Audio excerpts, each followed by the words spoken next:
வருகிற வாரம் தரத்திலே ஒரு மணி நேரம் முந்தி வாரம் தயவுசெய்து வருவாரம் அல்லது நேரம் மாற்றுகிறார்கள். வருகிற சாட்டர்டே அதனுடைய மறந்துவிடார்கள். ஒரு மணி நேரம் முந்தி வாருங்கள். கர்த்தருடைய காரியங்கள் செய்வாராக. இந்த நேரத்திலும் தேவனுடைய வார்த்தையை கடந்து செல்வோம். கடந்த வாரத்துக்கு முதல் வாரத்திலே இந்த இடத்திலே வெளிப்படுத்த சுவிசேஷத்திலே 7 திருச்சபைகளை குறித்து ஆரம்பித்தோம். அதில் 4 திருச்சபைகளை குறித்து பார்த்தோம். இந்த 4 திருச்சபைகளில் ஆண்டவர் யோவானோடு பேசுகின்ற யோவான் மூலமாக இடப்பட்ட காரியங்கள், எப்படி திருச்சபைகளிலே குரல்களை குறித்து ஆண்டவர் யோவானுக்கு வெளிப்படுத்தினார் என்றால், இந்த 7 திருச்சபைகளும் முதல் அத்தியாயத்தை பார்ப்பீர்களாக இருந்தால், தியாஸ்திராவின் சபை தூதனுக்கு எழுத வேண்டியது, லவோதிக்கேயா திருச்சபையின் தூதனுக்கு எழுத வேண்டியது, இன்னும் பார்க்கின்ற பிலதெல்பியா திருச்சபையின் தூதனுக்கு எழுத வேண்டியது. அப்படியானால் பரிசுத்த ஆவியானவருடைய வார்த்தை என்னவென்று கவனிக்கின்ற வேளையிலே, ஒரு திருச்சபையை ஆரம்பிக்கின்ற வேளையிலே சாதாரணமாக சில வேளையில் நாம் நினைக்கலாம், ஒரு ஜெப கூட்டம் நடத்துகின்றார்கள் என்று சொல்லி, அல்லது வேத படிப்பு நடத்துகிறார்கள் என்று வைக்கலாம், அல்லது வீட்டு கூட்டம் வைக்கிறார்கள் என்று வைக்கலாம். அது தேவனால் நியமிக்கப்பட்ட ஒரு காரியம். எந்த கூட்டமாக இருந்தாலும் ஆவிக்குரிய திருச்சபையிலே முதலாவது பிரசித்த பண்ணி ஜபிக்கின்ற பொழுதே அங்கே தூதன் இருப்பார். அது தேவனால் கொடுக்கப்படுகின்ற ஒரு தூதன். அதான் நான் சொல்கின்ற பொழுதே, என் நாமத்தினாலே எங்கே 2-3 பேர் கூடுகிறோ அவர்கள் மத்தியில் நான் இருப்பேன். அப்படியானால் ஒரு வீட்டு கூட்டத்தில் சரி, வேத படிப்பாக இருந்தாலும் சரி, அல்லது ஏதாவது பைபிள் ஸ்டடியாக என்ன காரியமாக இருந்தாலும் சரி, அந்த இடத்திலே ஆண்டவர் தூதன் அனுப்புவார். தூதன் யார் என்று பார்க்கின்ற பொழுதே, ஒரு மனிதன் ஆவிக்குரிய வாழ்க்கை வாழ்ந்து நல்ல தேவனோடு இருந்தவர்கள் மரித்து போன உடனே சிலர் இழப்படைகிறார்கள், சிலர் தூதனாக மாறுகின்றார். உதாரணத்துக்கு சொல்ல போனால், வேதத்திலே வெளிப்படுத்த சுவிசேஷத்தை நீங்கள் பார்ப்பீர்களாக இருந்தால், யோவானுக்கு ஆண்டவர் வெளிப்படுத்துகின்ற பொழுதே, எல்லா காரியத்தை சொல்லுகின்ற பொழுதே யோவான் என்ன செய்கின்றார், தூதனுடைய காலையை விழுகின்றார். விழுந்த உடனே தூதன் சொல்லுகின்றார், நான் உன்னை போல மனுஷன், என்ன நீ வணங்க வேண்டாம், நான் இப்போ தூதனாக வந்திருக்கிறேன். அப்படியானால் தேவன் தன்னுடைய பிள்ளைகள், ஆவிக்குரிய வாழ்க்கை வாழ்ந்து பாவம் இல்லாத பிள்ளைகள் மறுத்து தேவனத்தில் போகின்றவர்களே தூதராக இருக்கின்றார்கள். அந்த தூதர்கள் என்ன செய்கின்றார்கள், இப்ப தேவனுடைய சமூகத்தை எந்த இடத்துல இருக்கின்றார்களோ அந்த தூதன் அங்கே இருக்கின்றார். உதாரணமாக, தேவன் தன்னுடைய தூதனை ஊழியக்காரன் மூலமாக வைத்துக்கின்றவராக இருக்கின்றார். தேவன் அந்த ஊழியக்காரனோடு பேசுகிறவராக அந்த தூதனை மாற்றுகின்றவராக இருக்கின்றார். அதைத்தான் அநேக காரியங்களை ஊழியக்காரர்கள் ஜெபிக்கின்றவர்களே ஜெபங்கள் கேட்கப்படுகிறது. அது மட்டுமல்ல, பிசாசு ஓடுகிறது, வியாதி மறைகிறது. இப்படியாக தேவன் தன்னுடைய ஊழியக்காரன் மூலமாக தூதன் மூலமாக அதை கிரியை செய்கின்றவராக இருக்கின்றார். அதைத்தான் இங்கே வெளிப்படுத்துகின்ற 3-4 அதிகாரம் 4 திருச்சபைகளை குறித்து பார்க்கின்றவர்களே, நீ இந்த தூதனுக்கு போய் சொல்லு, அது எழுதுக சொல்லி அங்கே யோவானுக்கு ஆண்டவர் வெளிப்படுத்துகிறார். இன்றைய நாளிலே பார்க்கின்றவர்களே 5வது திருச்சபை குறித்து பார்க்க போகின்றோம். 5வது திருச்சபையிலே பாருங்கள், வெளிப்படுத்த சுவிசேஷம் 3ஆம் அதிகாரம். வெளிப்படுத்த சுவிசேஷம் 3ஆம் அதிகாரம் 1வது வசனத்தில் பார்க்க போகின்றோம். சர்தை சபையின் தூதனுக்கு நீ எழுத வேண்டியது. அப்போ சர்தை தூதனுக்கு நீ எழுத வேண்டியது என்றால் எப்படி தூதன் பார்க்க முடியும்? அதிலே அர்த்தம் இருக்கிறது. அந்த தூதன் யார் என்று பார்க்கிறவர்களே, தேவனுடைய மனுஷன், அதாவது தேவனுடைய ஊழியர்களை செய்கிற மனுஷன், அந்த திருச்சபை போதகர். அவர் எப்படிப்பட்டவராகிறார்? அவருக்குள்ளே தூதன் இருக்கிறார். தேவனுடைய தூதன் அவருக்குள்ள இருக்கிறார். ஆணுடைய தூதனுக்கு நீ எழுது, அதாவது ஊழியக்காரனுக்கு எழுதுகிறது என்னவென்றால், தேவனுடைய 7 ஆவிகளையும் 7 நட்சத்திரங்களை உடையவர் சொல்கிறதாவது, உன் கிரியைகளை அறிந்திருக்கின்றேன், நீ உயிருடன் என்று பெயரொன்றிருந்தும் செத்தவனாய் இருக்கின்றாய். பாருங்க, இந்த அநேகமான திருச்சபைகளில் நடக்கிற காரியங்களை ஆண்டவர் அந்த யோவானோடு பேசுகின்றார். இப்படி காரியங்கள் நடக்கிறது, நீ போய் சொல்லு. அங்கே உயிருள்ளவராய் இருக்கின்றார்கள், ஆனால் செத்து போய் இருக்கின்றது. அப்படியே அதனுடைய அர்த்தம் என்னவென்றால், ஆவிக்குரிய ஒரு துதிகள் பார்க்கின்றவர்களே பல திருச்சபைகளே அதிகமாக துதிகள் செய்வார்கள், ஜெபங்களை செய்வார்கள். ஆனா வீட்டிலே போய் என்ன இல்லை, என்ன இல்லை சொல்லுங்க, ஜெபம் இல்லை.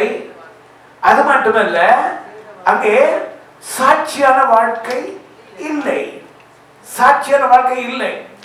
வெளியே வந்து ஆராதிக்கிறோம், துதிக்கின்றோம், வீட்டு என்ன இல்லை, சாட்சி இல்லை.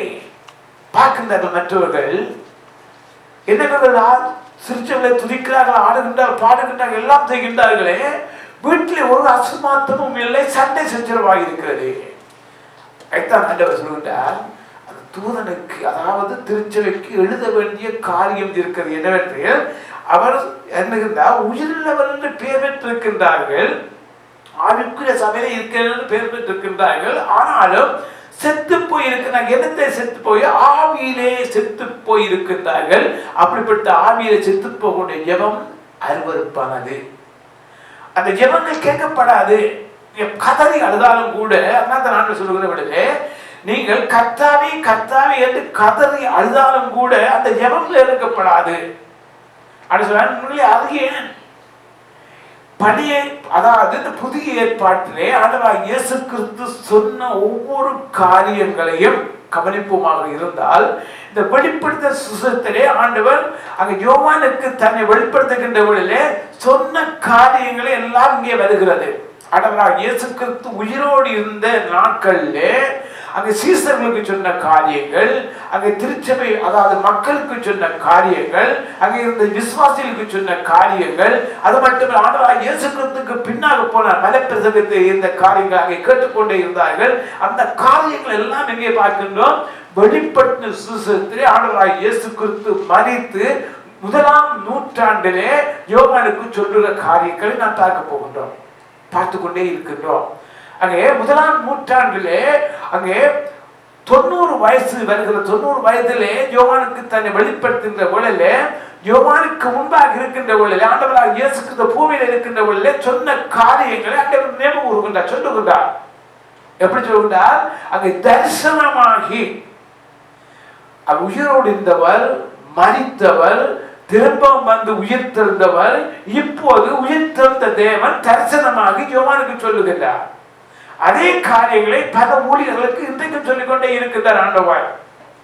நடக்க போற காரியங்கள், நடந்து முடிந்த காரியங்களை தேவன் வெளிப்படுத்திக் கொண்டே இருக்கிறார். அந்த வெளிப்படுத்தின காரியங்கள் தான் இங்கே பார்க்கின்றோம். என்னவென்றால், நீ விழித்துக் கொண்டு சாகரத்துக்கு எதிர்வர்களை ஸ்திரப்படுத்தி உன் கிரியைகள் தேவனுக்கு முன் நிறைவுள்ளதாக நான் காணவில்லை, ஆகையால் நீ கேட்டு பெற்றுக்கொண்ட வகையை நினைவு கூர்ந்து அதை கை கொண்டு மனம் திரும்பு, நீ விழித்திராவிட்டால் திருடனை போல் உண்மையில் வருவேன், நான் உண்மையில் வரும்படி அறியாது இருப்பாய். எப்படி நடப்பார், திருடனை போல வரப்போகல. ஹல்லேலூயா. ஆண்டவர் திருடனை போல ஒரு நாள் வருவார். ஆண்டவராக இயேசு கிறிஸ்து சொல்கிறவர்களே, திருடன் வரும்போது அறிவிக்க மாட்டான். வீட்டை திருட வரும்போது அவன் அறிவிக்க மாட்டான், திடீரென்று வருவான், கொள்ள எடுத்து கொண்டு போடுவான். அந்த காரியத்தை நான் பார்க்க போகிறோம். ஆண்டவராக இயேசு கிறிஸ்து உயிரோடு சுவிசேஷத்தை சொல்லுகின்றவர்களே சொன்ன பாத்திரை பார்க்கின்றவர்களே பாருங்க. அங்கே மத்தேயு சுவிசேஷத்திலே 24ஆம் அதிகாரம், மத்தேயு சுவிசேஷத்திலே 24ஆம் அதிகாரத்தில் சில வசனங்களை நாம் பார்க்க போகிறோம். மத்தேயு சுவிசேஷம் 24ஆம் அதிகாரம் 42ஆம் அதிகார வசனத்திலே இருந்து பாருங்க. அல்லேலூயா. 24ஆம் அதிகாரம் 42வது வசனத்திலிருந்து 44 வரை வசனங்கள். உங்கள் ஆண்டவர் இந்த நாளிலே வருவார் என்று நீங்கள் அறியாதிருக்கிறபடியால் விழித்திருங்கள். சொல்லுகிறவர்களே, அங்கே வெளிப்படுத்த சொல்லுகிறபடி நீங்கள் விழித்திருங்கள். இதில் சொல்லுகிறவர்களை பாருங்கள், உங்கள் ஆண்டவர் இந்த நாளிலே வருவார் என்று நீங்கள் அறியாதிருக்கிறபடியால் விழித்திருங்கள். இது எப்ப சொல்லுகின்றார் ஆண்டவர்? உயிரோடு இருந்து சுவிசேஷத்தை சொல்லுகின்ற வேளை சொல்லப்பட்ட காரியங்களை அங்கே யோவானுக்கு சொல்லுகிறார். பாருங்கள், திருடன் இந்த ஜாமத்தில் வருவான் என்று வீட்டெஜமான் அறிந்தால் அவன் விழித்து தன் வீட்டை கண்ணமிடா விட்டான் என்று அறிவீர்கள். இங்கே பார்க்கிறவர்களை பாருங்கள், நீ விழித்துக் கொண்டு சாவதுக்கு அவளை திறப்படுத்தி உன் கிரிகள் தவறுக்கு முன்பாக நிறைவுள்ளவனை காணவில்லை. ஆகையால் நீ கேட்டு பெற்றுக்கொண்ட வகை நினைவு கூர்ந்து அதை கை கொண்டு மனம் திரும்பு. நீ விழித்திராவிட்டால் திருடனை போல் உன்மேல் வருவேன். மீண்டுமாக அதை நினைவுபடுத்துகிற அங்கே உயிரோடு இருக்கின்ற வழியை சொன்ன காரியத்தை இங்கே மதித்து உயிர்த்தெழுந்து உயிருள்ளவக இருக்கிற ஆண்டவர் மீண்டுமாக யோவானுக்கு வெளிப்படுத்த சீக்கிரமாக வரப்போகின்றேன், சீக்கிரமாக வருகப் போகின்றேன் என்பதை அவர் திரும்ப திரும்ப சில வழியில் பாருங்கள், பல திருச்சபைகள் பல போதங்களை திரும்ப திரும்ப சொல்வார்கள். ஏன்? நான் கேட்க வேண்டிய காரியங்கள் சில நம்முடைய வாழ்க்கை சில வழியில் காணிக்கை கொடுத்து திரும்ப திரும்ப சொல்லுவோம். ஏன் காணிக்கை கொடுத்து திரும்ப திரும்ப சொல்கிறோம் என்றால், இந்த திருச்சபையை கொடுக்கிற வழியில நமக்கு ஒரு ஆசீர்வாதம் வருகிறது. அசோக் சொல்லுகிற பிள்ளைகளுக்கு, அதாவது யுத்தலுக்கு சொல்லிக் கொடுக்க வேண்டும். அதாவது 5, 10, 50 சம 1 ரூபாயோ அவர்கள் கொடுத்து பழக்க வேண்டும். நான் கொடுத்து பழக்கின்ற பழகின்ற பொழுது அவர்கள் வருக வர இன்னும் அவர்களுக்கு கொடுக்க வேண்டிய உணர்வு வருகிறது. அது மட்டுமல்ல, தசவாகம் என்ன, காணிக்கை என்ன என்பதை அவர் கற்றுக்கொள்கிறார்கள். அவர்கள் வர வர ஆசீர்வாதமாக மாறுகின்றார்கள். என்றால் இன்றைக்கு ஆபிரகாம் என்ன செய்கின்றார்? காணிக்கையை தசவாகம் கொடுத்ததுனால அந்த ஆசீர்வாதம் அவருடைய சந்ததி பூரா வந்தது. அப்போ ஆண்டவராய் இயேசு கிறிஸ்து ஏன் சொல்கின்றார், ஏன் பிடித்திருக்க சொல்கின்றார்? அங்கே உயிருள்ளவனாக இருக்கின்ற பொழுதே அதே காரியங்களை இந்த மரித்து உயிர்த்தெழுந்து உயிருள்ளவனாக இன்றைக்கு நடந்திருக்கிற ஆண்டவராக இயேசு கிறிஸ்து இன்றைக்கும் அதை திரும்ப திரும்ப சொல்கிறார். எப்படி சொல்கிறார் என்று பாருங்கள். நீங்கள் நினையாத நாளிலே மனிதகுமாரன் வருவார், ஆதலால் நீங்களும் ஆயத்தமாயிருங்கள். என்னதுங்கள்? ஆயத்தமாக இருங்கள் என்று சொல்லி இங்கே இந்த வெளிப்படுத்த சுவிசேஷத்திலே சர்தை சபையின் தூதனுக்கு சொல்லுகின்ற காரியம். அப்படியானால் இந்த சபைகள் இன்றைக்கு அந்த 7 திருச்சபைகளுக்கு மட்டுமல்ல, அந்த 7 திருச்சபைகள் இன்றைக்கு பெருகி இன்றைக்கு இந்த உலகம் எங்குமே இருக்கிறது. அந்த திருச்சபைகள் எல்லாவற்றிலும் கொடுக்கப்படுகின்ற வார்த்தைகளாய் இந்த வார்த்தைகள் என்ன காரியம். 1 தெசலோனிக்கேயர் புத்தகத்திலே 5ஆம் அதிகாரத்திலே பார்ப்போம். 1 தெசலோனிக்கேயர் 5ஆம் அதிகாரம். அல்லேலூயா, கர்த்தருக்கு ஸ்தோத்திரம் உண்டாதாக. 1 தெசலோனிக்கேயர் 5ஆம் அதிகாரம் 1-2. சகோதரரே, இவைகள் நடக்கும் காலங்களையும் சமயங்களையும் குறித்து உங்களுக்கு எழுத வேண்டியதில்லை. இரவிலே திருடன் வருகிற விதமாய் கர்த்தர் நாள் வரும் என்று நீங்களே நன்றாய் அறிந்திருக்கின்றீர்கள். சமாதானமும் சௌக்கியமும் உண்டென்று அவர்கள் சொல்லும் போது கற்போதைகளுக்கு வேதனை வருவது போல அழிவு சடுதியாக அவர்கள் மேல் வரும், அவர்கள் தப்பி போவதில்லை. சகோதரரே, அந்த நாள் திருடனை போல உங்களை பிடித்து கொள்ளத்தக்கதாக நீங்கள் அந்த காலத்தில் இருக்கிறவர்கள் அல்லவே. நீங்கள் எல்லாரும் வெளிச்சத்தின் பிள்ளைகளும் பகலின் பிள்ளைகளுமாய் இருக்கிறீர்கள். நாம் இரவுக்கும் இருளுக்கும் உள்ளவர்கள் அல்லவே.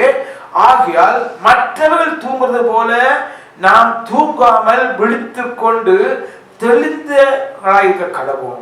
பாருங்க, அருமையாக சொல்லுகின்றார். அங்கே தேவனுடைய தூதன், அதாவது தேவனுடைய ஊழியக்காரனாகிய பவுல் அப்போஸ்தலன் தெசலோனிக்கே சபைக்கு கூட எழுதுகின்ற காரியங்களை, அப்படியானால் தேவனுடைய தூதன் மூலம், அதாவது பவுல் அப்போஸ்தலன் ஒரு விதத்தில் பார்க்கின்ற பொழுது தேவனுடைய தூதனால் அங்கே சொல்லப்படுகின்ற காரியங்கள். இன்னொரு காரியங்கள் பார்க்கணும். 2 பேதுரு புத்தகத்திலே பாருங்கள் இன்னொரு வசனத்தை. 2 பேதுரு புத்தகம், ஹல்லேலூயா,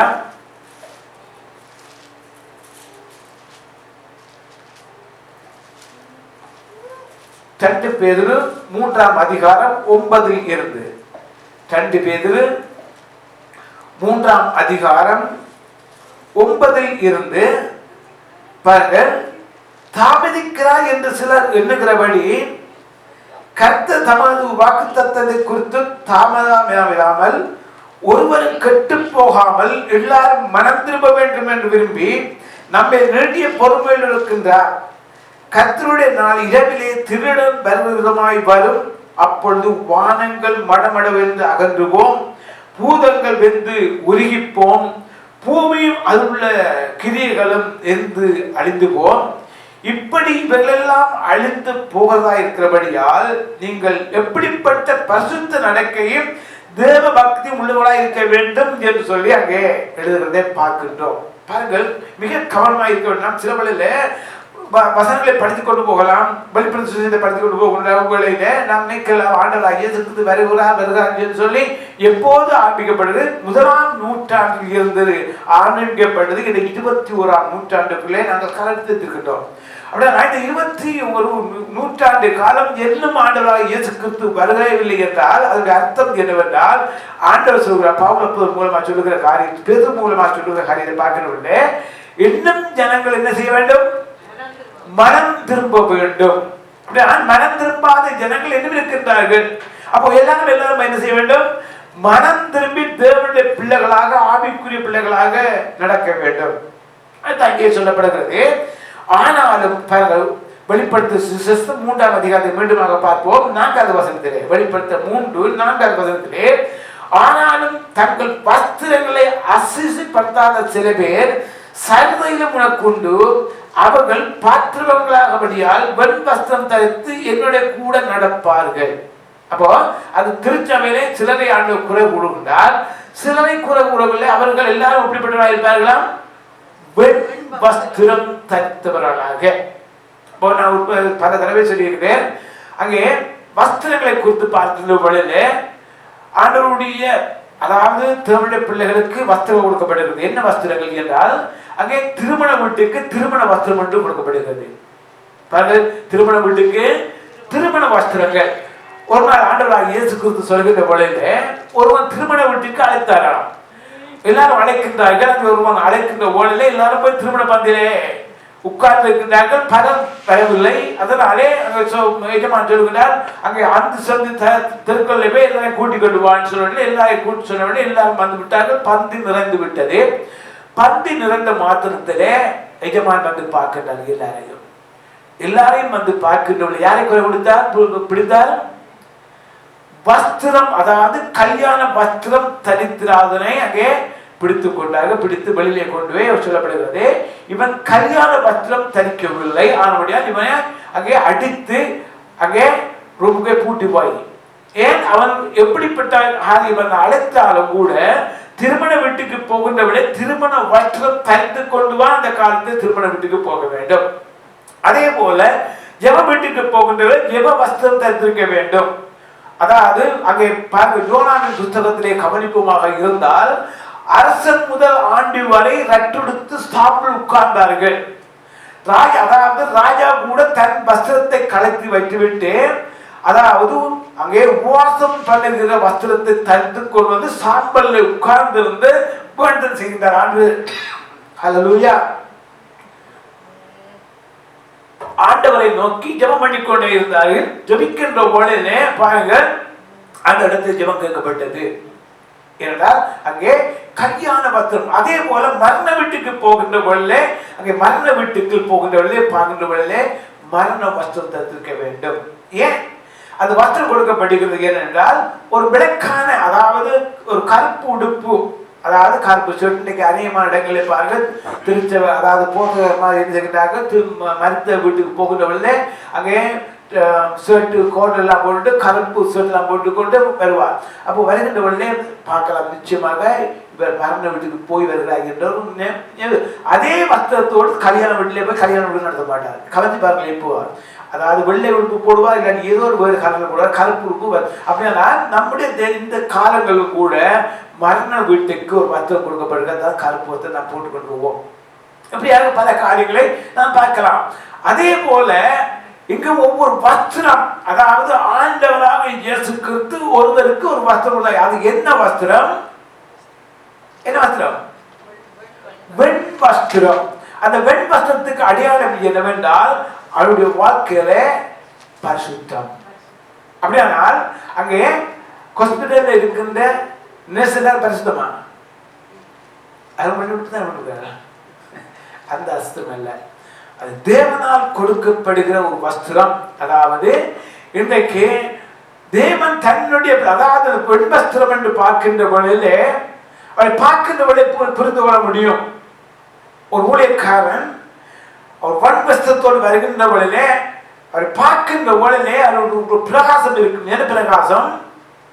அதை பார்க்கின்ற பொழுதிலே ஒரு ஆவிக்குரிய ஒரு மகனை அவருடைய நடை உடை பாவனையிலே அவருடைய முகத்தின் பிரகாசத்தை கண்டுகொள்ள முடியும். அவர்கள் எப்படிப்பட்டவராக இருக்கின்றனர் இந்த இடத்தை பார்க்கிறவரை பாருங்கள். ஆனால் தங்கள் வஸ்திரங்களை அசுசுப்படுத்தாத சில பேர் சபையில் கொண்டு அவர்கள் பாத்திரவங்களபடியால் வெண்வஸ்திரம் தரித்து என்னோட கூட நடப்பார்கள். அப்போ அவர்கள் மடித்து ஆண்டவருடைய சமூகத்திலே போகின்ற பொழுது அவருக்கு ஆண்டவர் என்ன செய்கின்றார்? ஆயத்தமாக ஒரு வெண் வஸ்திரத்தை கொடுத்து விடுகின்றார். அவன் வெண் வஸ்திரத்தை தரித்து கொண்டு நடக்கின்ற பொழுதிலே சிலர் சொல்வார்கள், பாருங்கள், அநேகமான ஜனங்களை பார்க்கின்ற பொழுது நான் இன்றைக்கு ஒரு தரிசனம் கண்டேன். தேவன் வெண் வஸ்திரம் தரித்தவராக நான் கண்டேன். ஆண்டவரை காணவில்லை. ஆண்டவரை காண முடியாது. சொற்பத்தில் ஆண்டவர் தன்னுடைய தூதனை அனுப்புகின்றார். அங்கே ஆபிரகாமுக்கு தேவன் போகவில்லை, தேவன் தன்னுடைய தூதனை அனுப்புகின்றார். தேவனே தூதனை அனுப்புகின்றார். தூதன் போய் சகல காரியத்தை சொல்கின்றார். மோசைக்கு மட்டும் காண்பிக்கிறார் ஆண்டவர். தன்னுடைய முதுகை மட்டும் காண்பிக்கின்றார். அங்கே எலியா தீர்க்கதரிசி, ஏசாயா தீர்க்கதரிசி காண்பிக்கிறார் ஆண்டவர். அவருடைய சாயை காண்பிக்கின்றார், அவருடைய வெண்மையை காண்பிக்கின்றார், அவருடைய இதச்சில் மோசையை காண்பித்தார். இப்படி பல இந்த புதிய ஏற்பாட்டை பார்க்கிற பொழுதிலே 5ஆம் வசனம் சொல்லப்படுகிறது, ஜெயம் கொள்கிற எவனோ அவனுக்கு வெண் வஸ்திரம் தரிக்கப்படும், ஜீவ புத்தகத்தில் அவருடைய நாமத்தை நான் கிறுக்கி போடாமல் என் பிதா முன்பாகவும் அவருடைய தூதர்கள் முன்பாகவும் அவன் நாமத்தை அறிக்கையிடுவேன். வெண்வஸ்திரம் தரித்தது மட்டுமல்ல, ஆண்டவர் சொல்லுகின்றால் அவர் எப்படிப்பட்டவர் என்று சொல்லி நான் என் பிதாவுக்கு முன்பாக நான் என்ன செய்ய போகின்றேன்? அறிக்கை பண்ண போகின்றேன். எப்படி வாழ்கின்றார், எப்படி பூமியில இருக்கின்றார், எப்படி திருச்சபையில உங்களுடைய இருக்கின்றார், திருச்சபையில் எப்படிப்பட்ட காரியங்களை செய்து கொண்டே இருக்கிறார் என்பது எப்படி ஆண்டவராகிய இயேசுவுக்கு தெரியும்? எப்படி தெரியும்? யோவானுக்கு தன்னை வெளிப்படுத்துகிறவர் உங்களுக்கும் எங்களையும் தன்னை வெளிப்படுத்துவதாக இருக்கின்றார். நாம் செய்கின்ற காரியங்களை அவர் அறிந்திருக்கின்றார், பார்த்து கொண்டே இருக்கின்றார். நான் என்ன காரியங்களை செய்கிறேன், நீங்க என்ன காரியங்கள் செய்கிறீர்கள் என்று ஆண்டவர் பக்கத்தில் இருந்தால் பக்கத்தில் இருக்கின்றார். எப்படி பக்கத்தில் இருக்கின்றார்? யோபு சொல்கிறான், ஆண்டவரே நான் உன்னை காணவில்லை, நீர் என் பக்கத்திலே போகிறீர், என் பக்கத்திலே போகிறீர், நாம காணவில்லை ஆண்டவரே, என் பக்கத்திலே இருக்கிறீர் ஆண்டவரே, என் மீட்பர் உயிரோடு இருக்கிறார். அப்போ அவர் என்னோடு இருக்கின்றார், பக்கத்தில் இருக்கின்றார், நான் காணவில்லை. அதே போல் நாம் இருக்கின்றோம். தேவன் என் பக்கத்தில் உங்கள் பக்கத்தில் இருக்கின்றார், நடந்திருக்கிறதா இருக்கின்றார். சொல்கின்றார் 6ஆவது வசனம் சொல்லுவது, ஆவியானவர் சபைகளுக்கு சொல்லுகிறதை காதுள்ளவன் கேட்க கடவன். காதுள்ளவன் கேட்க, இதிலே பல ரகசியம் இருக்கிறது, கவனிக்க வேண்டியது. காது உள்ளவன் கேட்க கடவன். மிக கவனமா இருக்க வேண்டும். இதுதான் உண்மையாகவே தேவனுடைய வார்த்தைகளை கொடுக்கின்ற போலே நாம் கவனமாக விழிப்புள்ளவர்களாக இருக்க வேண்டும். விழிப்புள்ளவர்கள் 2 காரியம் இருக்கு. ஒன்று நம்முடைய வாழ்க்கையில ஆவிக்குரிய விழிப்பு, அடுத்தது செய்து கொடுக்கின்ற வழியில விழிப்பு. செய்து கொடுக்கின்ற வழியில் சில வழியில நாம் செய்தியை கேட்டுக்கொண்டே இருக்கின்றோம், நல்ல ஆழமாக சிந்தித்துக் கொண்டே இருக்கிறோம். சிந்தித்துக் கொண்டிருக்கின்ற வழியில் பிசாசு கிரியை பண்ண ஆரம்பிப்பான். என்ன செய்வென்றால் நமக்கு வருகின்ற ஆசீர்வாதத்தை தடை செய்வதற்காக அவன் பல விதமான காரியங்களை செய்வான். போன் மூலமாகவோ அல்லது ஏதோ ஒரு பிரச்சனையை நமக்கு கொடுப்பான். இந்த இடத்தை விட்டு கொஞ்சம் தூரம் போக, அந்த முக்கியமான ஒரு பாயிண்ட்ஸ் உண்டு, ஆசீர்வாதமான ஒரு பாயிண்ட்ஸ் உண்டு வருகின்ற வழியில பிசாசு என்ன செய்கிறான்? கொண்டு விடுவாங்க, அல்லது சிந்தனையை மாற பண்ணிடுவான். அதனால்தான் நாம் கவனம் தேவனுடைய வார்த்தை கொடுக்கின்றவர்கள் கேட்கின்ற போதிலே நம்முடைய சிந்தைகள் ஒருமனப்பட்ட சிந்தையாக கேட்க வேண்டும். அந்த கேட்கிறதுக்கு தான் நமக்கு ஒரு ஆசீர்வாதம் தருகிறது. நாம் அடுத்த 6வது திருச்சபையை குறித்து பார்க்க போகின்றோம். 7வது வசனத்தை 3ஆம் அதிகாரம் 7வது வசனம், அடுத்த வசனம், பிலதெல்பியா சபையின் தூதனுக்கு நீ எழுத வேண்டியது என்னவெனில், பரிசுத்தமுள்ளவரும் சத்தியமுள்ளவரும், பரிசுத்தமுள்ளவரும் சத்தியம் உள்ளவரும் முதற்திருச்சபை கொண்டு பார்க்கிறவர்கள் அது எப்படி சொல்லுகின்றார் 7 ஆவிகளையும் 7 நட்சத்திரங்களையும் 7 ஆவிகளையும் 7 நட்சத்திரங்களையும் இந்த இடத்தை சொல்லுகின்ற சத்தியம் உள்ளவரும் அங்கே பரிசுத்தம் உள்ளவரும் சத்தியம் உள்ளவரும் அடுத்தது தாவீதின் தகுதியை உடையவரும் ஒருவரும் பூட்டக்கூடாதபடி திறக்கிறவரும் ஒருவரும் திறக்கக்கூடாதபடிக்கு பூட்டுகிறவரும் சொல்லுகிறதாவது பாருங்க, அருமையான ஒரு வார்த்தையை ஆண்டவர் வைக்கின்றார். ஒருவனும் பூட்டக்கூடாது, முடியாது. ஆண்டவர் பூட்டினா யாருமே திறக்கக்கூடாது. வசனத்தை அறிக்க போகின்றோம். மத்தேயு சுவிசேஷம் 16ஆம் அதிகாரம், மத்தேயு 16 பாருங்க.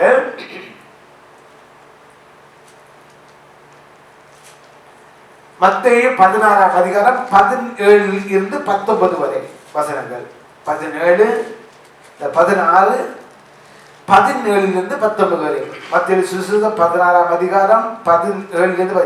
இயேசு அவனை நோக்கி, யோவானின் குமாரனாகிய சீமோனே, நீ பாக்கியவான், மாம்சமும் இரத்தமும் இதை உனக்கு வெளிப்படுத்தவில்லை, பரலோகத்தில் இருக்கிற என் பிதா இதை உனக்கு வெளிப்படுத்தினார்.